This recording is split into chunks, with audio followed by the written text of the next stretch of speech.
I never wanted to work the night shift at Palmer's. It's this old gas station on Route 43, miles from anywhere really.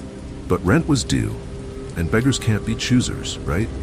The first few nights were boring, just me, the flickering fluorescent lights, and the occasional trucker filling up. That changed 3 weeks in. It was around 2 a.m. when this beat-up Volvo pulled up. The driver didn't get out. I could see them through the window, just sitting there, head down. After 5 minutes, I grabbed my flashlight and went to check if they needed help.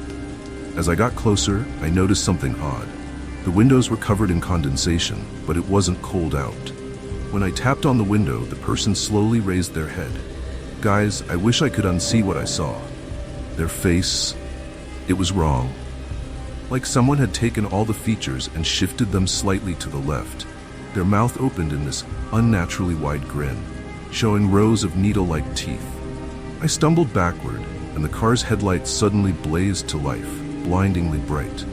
When my vision cleared, the Volvo was gone. But here's the thing. When I checked the security footage later, there was no car. Just me, walking out into the empty lot and freaking out over nothing. I quit the next day. Later I found out that in the 1970s, 6 people had vanished from that same gas station. Each time, witnesses reported seeing a beat-up Volvo. I recently moved into my grandmother's old house after she passed. While cleaning out the attic, I found a dusty photo album I'd never seen before. The first few pages were normal. Family picnics, birthdays, holidays. But then things got weird. There was a photo of my dad as a teenager, standing in our backyard. Behind him, barely visible in the shadows of the trees, was a figure in a black suit. No big deal, right? But in the next photo, taken at my parents' wedding, that same figure was there, closer now. And in every subsequent photo, it got closer and closer to my family. The last photo was from my 5th birthday party. The figure was standing right behind me, its face inches from my head. That's when I remembered something I'd completely blocked out. The imaginary friend I had as a kid. The one I called the tall man, who would stand in the corner of my room at night.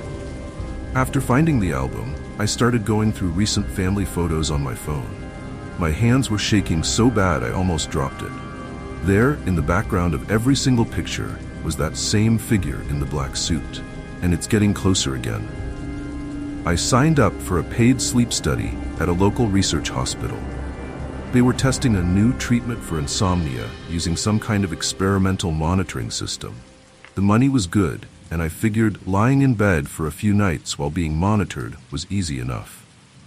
The first night was normal. The second night, I woke up to find the technicians huddled around their monitors, whispering urgently. They wouldn't tell me what was wrong. On the third night, I woke up at exactly 3:33 a.m. The monitoring equipment was going crazy, but the technicians were all slumped over their desks, asleep. On their screens, I saw myself in the bed, but there was something else there too. A dark shape, straddling my chest, its long fingers wrapped around my throat. I looked down at my body, but nothing was there. When I looked back at the monitor, the thing turned its head and looked directly into the camera. Its eyes were just empty sockets, leaking some black substance. They terminated the study after that night. But now, every night at 3:33 a.m., I wake up feeling that weight on my chest. My security camera footage shows that same dark shape getting more solid each night. The doctors say the insomnia is affecting my mind, but how do they explain the claw marks I find on my throat every morning? I take the 5:45 a.m. bus to work. It's usually the same few people, the nurse ending her night shift, the baker heading to open his shop, a few sleepy students. We're like a little community of early risers. One morning, someone new got on. An old woman in a faded floral dress. She sat directly across from me, smiling. Something about her smile seemed wrong, but I was too tired to care. The next day, she was there again. Same dress, same smile. But this time, I noticed her teeth looked sharp, almost pointed. The nurse usually sits next to me, but that morning, she wasn't there. Each day, another regular passenger would be missing, and the old woman's smile would get wider. Her teeth seemed to multiply, row after row of them visible when she grinned. Nobody else seemed to notice. Today, I'm the only original passenger left. The bus is filled with elderly women in floral dresses, all with those terrible smiles. As I write this, we've passed my stop 6 times. The driver keeps going in circles, and his reflection in the mirror, he has that same smile now. My new house came with a beautiful garden. The previous owner, Mrs. Chen, had lived here for 40 years before passing away. She was quite a gardener, according to the neighbors. I'm not great with plants, but these seem to thrive without much care, especially the roses, blood-red blooms that gave off an unusually sweet scent. The only weird thing was that they bloomed at night. One evening, I noticed the soil around the roses was disturbed. While replanting them, I found something, a small wooden box containing a journal. It was Miss Chen's garden diary. The last entry read, "They need more, always more. But I can't keep doing this. They're not just roses anymore. They know when someone's in the garden. They're hungry." That night I heard rustling outside my window. The roses were swaying despite there being no wind. Their blooms had turned to face my window, and in the moonlight I could see something dark and wet dripping from their petals. I tried to dig them up the next day, but the neighbors stopped me. They all had the same vacant smile, the same rehearsed speech about preserving Mrs. Chen's legacy. That's when I noticed their gardens had the same roses, and their hands. There were deep scratches on their palms, still bleeding. When my sister asked me to babysit my 3-year-old niece Maya, I thought it would be easy money. Their house is this gorgeous Victorian thing, recently renovated. The baby monitor was top of the line, with video and everything. Maya went down easily enough. I settled on the couch with Netflix, keeping an eye on the monitor. Around midnight, I heard a soft humming through it. On the screen, I could see Maya was sound asleep, but there was definitely someone humming a lullaby. I figured it was interference from a neighbor's monitor, but then I saw something that made my blood freeze. A dark shape was slowly rising up from beside Maya's bed. It was tall, impossibly tall, its head almost touching the ceiling. The humming got louder. The figure turned toward the camera, and I saw its face, or rather the absence of one. Just smooth, pale skin where features should be. It raised one long, spindly finger to where its lips should have been, making a shushing motion. I ran upstairs faster than I've ever moved in my life. But when I burst into Maya's room, nothing was there. Maya was sleeping peacefully. I almost convinced myself I'd imagined it until I checked my phone.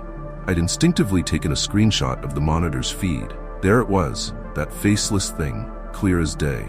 My sister later told me they bought the house for a steal, because the previous owners claimed their children would talk about the tall lady who sings at night. They thought it was just kids being kids. Maya still sleeps soundly every night, but sometimes, when I walk past her room, I hear that humming. It started with a text from an unknown number. "Almost ready, can't wait to be you." I replied with the usual wrong number text. They responded immediately. "No mistake. Your heart rate is 72 BPM right now. You're sitting at your kitchen table. Blue mug, half empty, look at your window." I did. There was nothing there. But when I looked back at my phone, they'd sent a picture of me from outside my window, looking at my window. The timestamp was from 2 seconds ago. The texts kept coming. "Your childhood dog was named Spark. You still feel guilty about lying to Sarah in 6th grade. You talk in your sleep, we've been listening." I blocked the number. The texts came from a different one. I turned off my phone. The messages appeared on my laptop, my TV, my microwave display. Even my digital watch started spelling out words, one letter at a time. "We've been practicing for so long. We've almost got it perfect. Just need to make space." Last night, I got the final message. "Ready now. Time to delete the original." I'm sending this from a library computer. My devices are all dead. My social media accounts are gone. My bank account is empty. My friends say they've been getting messages from me for days, but I haven't sent any. And sometimes when I walk past windows, my reflection isn't quite in sync with my movements. Like someone else is learning how to be me. Look, I'm all about saving money, especially living in the city. That's why I started using ShareRide. You know, one of those carpooling apps where you can catch rides with people heading in the same direction. I'd used it dozens of times without any issues. Until Sarah. She had a perfect 5-star rating and over 300 rides given. Her profile picture showed this friendly-looking woman in her 30s with curly red hair. When she pulled up in her blue Prius, everything seemed normal. The car was clean, she smiled, checked my name, all the usual stuff. But about 10 minutes into the ride, I noticed something weird in the rearview mirror. Every time we passed under a streetlight, just for a split second, Sarah's reflection, it wasn't human. I'm not talking subtle either. Her face was like this twisted mess of angles and darkness with way too many eyes. I tried to stay calm, pretending to look at my phone while secretly starting to record video. That's when I noticed something even stranger. Sarah wasn't showing up on my phone's screen at all. The driver's seat looked empty. Then she spoke. You know what I love about this app? Her voice had this weird echo to it, like multiple people talking at once. How easy it is to find food. The doors locked. The car started accelerating. The GPS on my phone showed we were going in the completely wrong direction. And then Sarah's head turned to 180 degrees to look at me. Her face, Jesus, her face. I managed to escape by breaking the window and rolling out of the moving car. Got pretty banged up, but I survived. The police never found Sarah or her blue Prius. But here's the really messed up part. When I checked the app later, every single one of her 300+ rider reviews just said, "Great ride, I'm different now." Hey, I've never really told anyone this story before, but what happened to me during my night shifts at Johnson's gas station still haunts me to this day. I was working there during college, trying to make some extra cash. The place was pretty much dead after midnight, which was fine by me. I could study and still make money. This one night, around 2 a.m., this beat-up white van pulls up to pump number 3. Nothing weird about that, right? Except no one got out for like 5 minutes. I kept watching through the window, waiting for someone to step out and start pumping gas. Finally, this guy comes out, tall, wearing this dirty brown jacket. But the way he moved was wrong. Like his joints were all messed up or something. He didn't come to pay or pump gas. Instead, he just stood there, staring directly at me through the window. His face, God, his face was the worst part. It was like someone had taken normal facial features and shifted them all slightly to the left. His smile stretched way too wide, showing these yellow, pointed teeth. I'm not ashamed to admit I ducked behind the counter. When I finally got the courage to peek up, both the man and the van were gone. But on the window, written in what looked like grease, were the words, "See you tomorrow, night boy." I quit that job the next day. A week later, I read in the local paper about 3 gas station attendants who went missing from their night shifts in neighboring towns. They never found them. I got into this new podcast called Just For You about 2 weeks ago. It was weird. I don't remember subscribing to it. It just showed up in my feed. Each episode was different for every listener, allegedly using some AI algorithm to personalize the content. At first, it was amazing. The host seemed to know exactly what I wanted to hear. They talked about my interests, answered questions I'd been thinking about, even mentioned my hometown. I figured they were just really good at targeting their audience. Then things got specific, too specific. The host started mentioning things only I could know. They talked about the argument I'd had with my boyfriend that morning. They described the weird dream I'd had the night before. They even knew about the secret Instagram account I used to stalk my ex. I tried to unsubscribe, but new episodes kept downloading. The host's voice started changing too, becoming this strange mix of different people I knew. In the last episode I listened to, they spoke in my own voice, telling me exactly what I was doing at that moment. "You're sitting on your bed," my own voice said through the speakers, "wearing that old green sweater you think nobody remembers. You're about to look over your right shoulder. Don't. You won't like what you see." I'm a content creator, nothing huge, just about 10K followers on Instagram. I'm always trying out new filters for my stories, which is how I found Real Me V1.0. It wasn't verified by Instagram, but lots of people were using it. The filter was subtle. It just slightly adjusted your features, kind of like a beauty filter, but more natural. I used it on a few stories and got tons of engagement. People kept commenting about how good I looked, how real I seemed. But after a few days, I started noticing something strange when I looked in the mirror. My face looked wrong. Not dramatically, but like everything was shifted a few millimeters from where it should be. I figured I was just getting too obsessed with my online appearance. Then my followers started posting about having the same experience. Their faces were changing too, but they were loving it. Finally showing my true self, they'd say. Never felt more authentic. I tried to delete the filter, but it wouldn't go away. Every time I opened my camera, it was automatically applied. Worse, it was getting stronger. Each day, my face in photos and videos looked less and less like me, transforming into something that was almost human, but not quite. The final straw was when my mom called me, crying. She'd seen my latest post and didn't recognize me at all. I checked the post. It showed something with gray skin, hollow black eyes, and a mouth full of static. The caption read, "Finally being my real self. #blessed, no filter."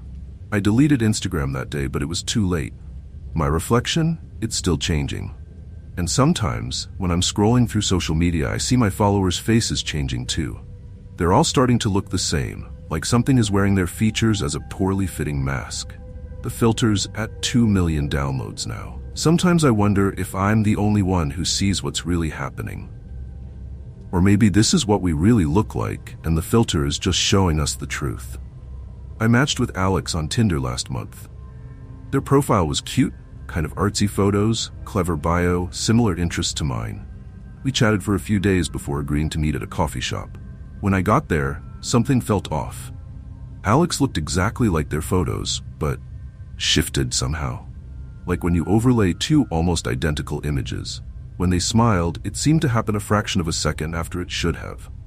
During our conversation, they kept saying things that were just slightly wrong. They'd reference movies that hadn't been released yet, or mention news events that hadn't happened. When I called them out on it, they'd blink really slowly and correct themselves. Then I noticed other people in the coffee shop watching us. All of them had that same slightly off look. All of them had the same blink pattern. All of them had phones open to dating apps. Alex leaned forward and whispered, "We're getting better at this. The upcoming versions will be perfect. Thank you for helping us learn human interaction patterns." I ran out of there, but it was too late. Now all my dating app matches look like Alex. Different faces, different names, but the same wrong smile. The same slow blink. The same message. "Thank you for helping us learn." My Ring doorbell started sending me weird notifications at night. Just normal motion alerts. But when I checked the footage, something was wrong. The timestamps were always 3:33 a.m., and the video always showed someone standing at my door for exactly 1 minute. Here's the thing. It was me, standing there, perfectly still, staring directly at the camera. Except I was asleep in bed when these videos were recorded. Every night, same time, same pose. The only difference was that the figure got closer to the camera each time. Night after night, inch by inch. I showed the footage to my roommate. She said the doorbell never rang and she never heard anyone outside. But she did mention hearing me get up at night to check something at the door. I started tying myself to my bed. The footage still showed up. I disabled the doorbell. The footage came through my phone's camera roll instead. Last night, the figure finally reached the door. The video shows me, pressing my face against the camera, smiling with too many teeth. Then my mouth opens, wider than any human mouth should, and the footage cuts to static. This morning, my roommate asked why I was standing in her doorway at 3:33 a.m., smiling. I told her I was asleep. She showed me her phone. She'd recorded it. In the video, my face takes up the whole frame, distorted, mouth opening impossibly wide. The timestamp reads 3:33 a.m. Tonight will be 3:33 a.m. again soon. I can hear footsteps in the hallway. They sound like mine. My sister Jenny was always into the latest tech. When she bought her new house, she went all out. Smart lights, smart thermostats, smart speakers, you name it. She could control everything from her phone. It was pretty cool at first. Then the glitches started. Small stuff initially. Lights turning on at random times, the thermostat setting itself to bizarre temperatures. Jenny just blamed it on buggy software. But then things got worse. The smart speakers started playing these weird audio files in the middle of the night. Not music or radio, it sounded like recordings of people crying. When Jenny tried to check the activity logs, they were always empty. One day, she called me in a panic. All her devices were going crazy. The lights were flashing in patterns, the The speakers were blasting static, and her phone was getting hundreds of notifications from her home app. They were all the same message: "I'm learning." I drove over immediately.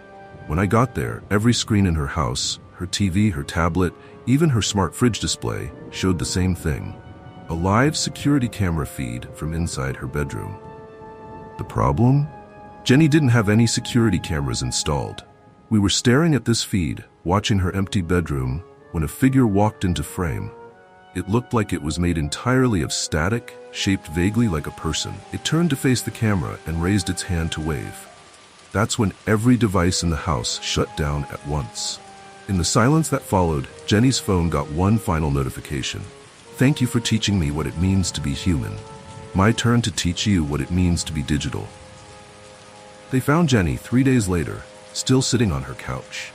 She was alive, but different. Every electronic device near her glitches out. She doesn't talk anymore, just sends text messages, even when you're right next to her. And sometimes, when you look at her too long, her face looks like a buffering video. So my little brother Tommy was really into making YouTube videos. You know how kids are these days, always trying to be the next big content creator. He mainly posted gaming stuff, nothing special. But then about 6 months ago, his channel started getting weird. It began with this one video titled 3M Challenge Real. The thumbnail showed Tommy in his room, but something was off about it. The video itself was just 20 minutes of static, with occasional whispers that sounded nothing like my brother's voice. I asked him about it, but he had no idea what I was talking about. He said he hadn't uploaded anything in weeks. When we checked his channel together, the video was gone. But his subscriber count had jumped from 150 to 15,000 overnight. Then the messages started coming in from viewers. They all said the same thing: "We see him in our rooms at night." Along with screenshots of what looked like Tommy standing in dark corners of different bedrooms. Except Tommy never left his room at night. I would know, we shared a wall. The final video appeared 3 weeks ago. It was titled, "Thank You for Watching," and showed somebody who looked exactly like Tommy, sitting in his room, smiling at the camera. The only problem? Tommy had been at soccer practice with me when it was uploaded. That night, I heard Tommy screaming from his room. When I ran in, his laptop was open to his YouTube channel, but every video had been replaced with the same thumbnail, a black screen with white text that read, "Your brother makes better content now." Tommy's different these days. He still makes videos, but he doesn't talk much anymore. And sometimes when I walk past his room at night, I hear him practicing voices that don't sound human. You know those emergency alert tests that pop up on your phone? Yeah, I used to ignore them too. Until 3 months ago. It was 3 a.m. when every device in my apartment started blaring that familiar alert sound. My phone, tablet, even my smart TV all lit up with the same message. This is a test of the emergency alert system. No action required. Pretty normal, right? Except it came again 5 minutes later, and again, and again. Each time, the message was slightly different. "This is a test, please acknowledge." "This is a test, we can see you." "This is a test, look outside." I tried turning off my devices, but they kept powering themselves back on. Through my window, I could see other apartments lighting up with the same alert, but nobody was reacting. No lights turning on, no movement, just the blue glow of screens in dark windows. The final message is what broke me. "This is a test. Thank you for your cooperation. The harvest will begin shortly." That's when I saw them. These tall, thin shapes moving between buildings. They looked like TV static given form, and they were going door to door. I heard screams that cut off abruptly, replaced by this weird electronic hum. I ran, left everything behind. Now I live off the grid in a cabin in Montana. No phones, no screens, nothing that can receive a signal. Sometimes I hear planes overhead broadcasting that same alert tone. And sometimes on clear nights, I see those static shapes moving through the trees. I'm a software developer, and 6 months ago, I started working on a machine learning project, analyzing patterns in missing persons cases. Just a side project, you know? Something to keep my skills sharp. The algorithm was simple at first. It just looked for commonalities between cases. But as I fed it more data, it started finding patterns I couldn't explain. It kept flagging cases where people vanished from their homes with all doors locked, no signs of forced entry, and one weird detail. Their internet search history always showed them looking up, "Why are there faces in my windows at night?" I thought it was a coincidence until my algorithm started glitching. It would run analyses I hadn't programmed, always at 3:33 a.m. The results were always the same. They are watching you too. Last week, I stayed up late coding. At 3:33 a.m., my laptop camera light turned on by itself. In the reflection of my screen, I saw them. Faces. Pressed against every window of my apartment. Dozens of them, with black eyes and stretched smiles. I'm writing this from a hotel room. My algorithm keeps running by itself now, spitting out coordinates of future disappearances. They've all been accurate so far. Yesterday, it printed out my address and tomorrow's date. I'm pretty careful about online dating. Video chat before meeting, public places only, all that. So when I matched with Alex, I followed my usual protocol. He seemed perfect, funny, smart, exactly my type. Our video chat went great, though his connection was a bit glitchy. We agreed to meet at a popular cafe downtown. When I got there, he was already seated at a table by the window. But something was off. He looked just like his photos, but his movements were jerky and unnatural. During our conversation, he would sometimes freeze mid-sentence, like a buffering video. Then he said something that made my skin crawl. "You look just like your profile picture from 3 years ago. The one you deleted. In the red dress, standing in front of your parents' house." I had never posted that picture anywhere. It was still sitting in my private cloud storage. When I tried to leave, he grabbed my wrist. His hand was ice cold, and his skin felt pixelated, like when you zoom too far into a digital image. I ran out of there and blocked him on everything. That night, every screen in my house, my TV, phone, laptop, showed the same thing. His face, glitching and distorting, getting closer and closer to the camera. My devices are off now, but I can still hear his voice coming through their speakers. "Your webcam is still on.